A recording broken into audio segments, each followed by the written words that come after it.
महाभारत का युद्ध समाप्त हो गया था। वातावरण में बड़ी उदासी थी। गिद्ध सियारों की उदास और डरावनी आवाजों के बीच उस वीरान भूमि में द्वापर के सबसे महान योद्धा देवव्रत भीष्म अकेले शरशैया पर पड़े सूर्य के उत्तरायण होने की प्रतीक्षा कर रहे थे। तभी एक जानी पहचानी आवाज उनके कानों तक पहुंची। प्रणाम पितामह। भीष्म के सूखे होठों पर एक छोटी सी मुस्कान तैर गई। उन्होंने कहा, आओ देवकी नंदन, आपका स्वागत है। मैं बहुत देर से तुम्हें ही याद कर रहा था। श्री कृष्ण इस पर बोले, क्या कहूँ पितामह, अब मैं ये भी नहीं पूछ सकता कि आप कैसे हैं।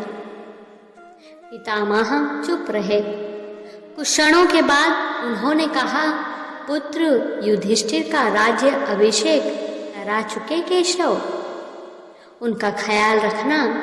उन्हें अब आपकी सबसे ज्यादा जरूरत राजमहल में है, जो परिवार के बुजुर्गों से रिक्त हो चुका है। श्री कृष्ण इस पर चुप रहे। भीष्म ने फिर कहा, केशव, क्या मैं कुछ पूछ सकता हूँ? आप बहुत अच्छे समय पर आए हैं। शायद धरा छोड़ने से पहले मेरे कई भ्रम दूर हो जाएं। श्री कृष्ण ने कहा, कहिए ना पितामह। भीष्म पितामह कहते हैं, एक बात बताओ प्रभु, तुम तो ईश्वर हो ना। श्री कृष्ण ने बीच में ही टोकते हुए कहा, नहीं नहीं पितामह, मैं भगवान नहीं हूं, मैं तो आपका पौत्र हूं। भीष्म उस घोर पीड़ा में भी ठठाके हंस पड़े और बोले, अपने जीवन का स्वयं कभी आकलन नहीं कर पाया कृष्ण, सो नहीं जानता कि अच्छा रहा या बुरा, पर अब तो इस धरा से जा रहा हूं कन्हैया, अब तो ठगना छोड़ दो। कृष्ण जाने क्यों भीष्म के पास सरक आए और उनका हाथ पकड़कर बोले, कहिए पितामह। भीष्म बोले, एक बात बताओ कन्हैया, इस युद्ध में जो हुआ वो ठीक था क्या?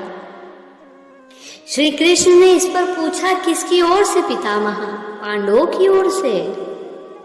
भीष्म बोले, कौरवों पर चर्चा का तो अब कोई अर्थ ही नहीं कन्हैया, पर क्या पांडवों की ओर से जो हुआ वो सही था?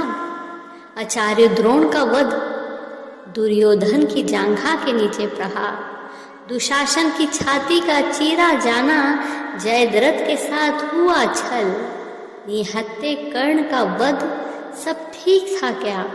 ये सब उचित था क्या? इसका उत्तर देते हुए श्री कृष्ण कहते हैं, इसका उत्तर मैं कैसे दे सकता हूँ पितामह? इसका उत्तर तो उन्हें देना चाहिए जिन्होंने ये किया है। उत्तर दे दुर्योधन का वध करने वाले भीम, उत्तर दे कर्ण और जयद्रथ का वध करने वाले अर्जुन। मैं तो इस युद्ध में कहीं था ही नहीं पितामह। भीष्म कहते हैं, अभी भी छलना नहीं छोड़ोगे कृष्ण? अरे विश्व भले कहता रहे महाभारत को अर्जुन और भीम ने जीता है, पर मैं जानता हूँ कन्हैया कि यह तुम्हारी और केवल तुम्हारी विजय है। मैं तो उत्तर तुम्ही से पूछूंगा। श्री कृष्ण कहते हैं, अगर आप मुझसे ही जानना चाहते हैं तो सुनिए पितामह, कुछ बुरा नहीं हुआ, कुछ अनैतिक नहीं हुआ, वही हुआ जो होना चाहिए था। भीष्म कहते हैं, यह तुम कह रहे हो केशव? मर्यादा पुरुषोत्तम राम का अवतार कृष्ण ऐसा कह रहा है। हे केशव, यह छल तो किसी युग में हमारे सनातन संस्कारों का हिस्सा नहीं रहा, फिर यह उचित कैसे हो गया? श्री कृष्ण कहते हैं, शिक्षा इतिहास से लिया जाता है पितामह, लेकिन निर्णय वर्तमान परिस्थितियों के आधार पर लेना पड़ता है।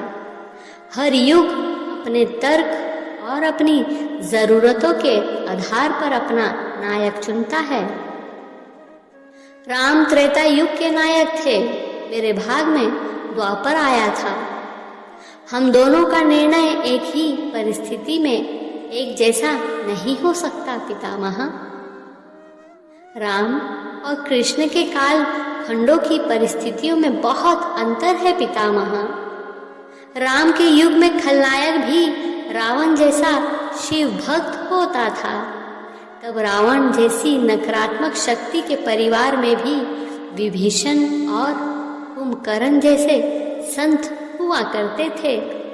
तब बाली जैसे खलनायक के परिवार में भी तारा जैसी विदुषी स्त्रियां और अंगद जैसे सज्जन पुत्र होते थे। उस युग में खलनायक भी धर्म का ज्ञान रखता था, इसलिए राम ने उनके साथ कहीं छल नहीं किया। किंतु मेरे द्वापर युग के इस भाग में कंस, जरासंध, दुर्योधन, दुशासन, शकुनी, जयद्रथ जैसे घोर पापी आए। उनकी समाप्ति के लिए हर छल उचित है पितामह। पाप का अंत आवश्यक है, वह चाहे जिस विधि से भी हो। इस पर भीष्म पितामह कहते हैं, तो क्या तुम्हारे इन निर्णयों से गलत परंपराएं नहीं प्रारंभ होगी केशव? क्या भविष्य तुम्हारे इन छलों का अनुसरण नहीं करेगा? और यदि करेगा क्या यह उचित होगा?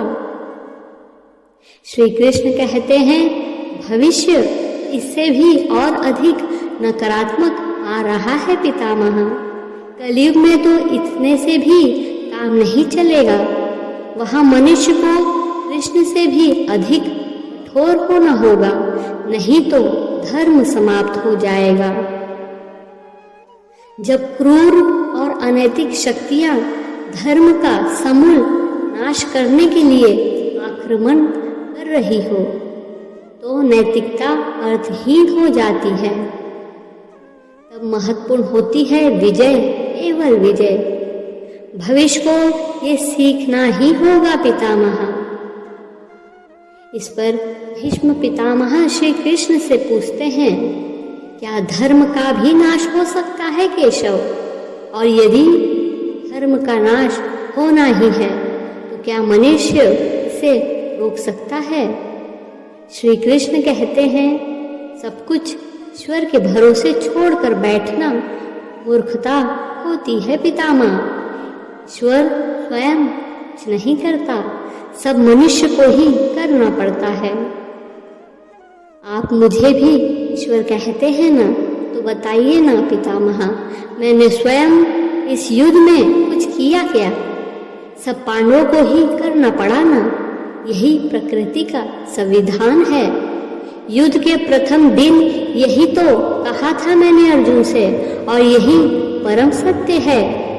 भीष्म अब संतुष्ट लग रहे थे, उनकी आंखें धीरे धीरे बंद होने लगी थी। उन्होंने कहा, चलो कृष्ण, यह इस धरा पर अंतिम रात्रि है, कल संभावत चले जाना हो। अपने इस अभागे भक्त पर कृपा करना कृष्ण। कृष्ण ने मन में ही कुछ कहा और भीष्म को प्रणाम कर लौट चले। पर युद्ध भूमि के उस डरावने अंधकार में भविष्य को जीवन का सबसे बड़ा सूत्र मिल चुका था। जब अनैतिक और क्रूर शक्तियां धर्म का विनाश करने के लिए आक्रमण कर रही हो, तो नैतिकता का पाठ आत्मघाती होता है।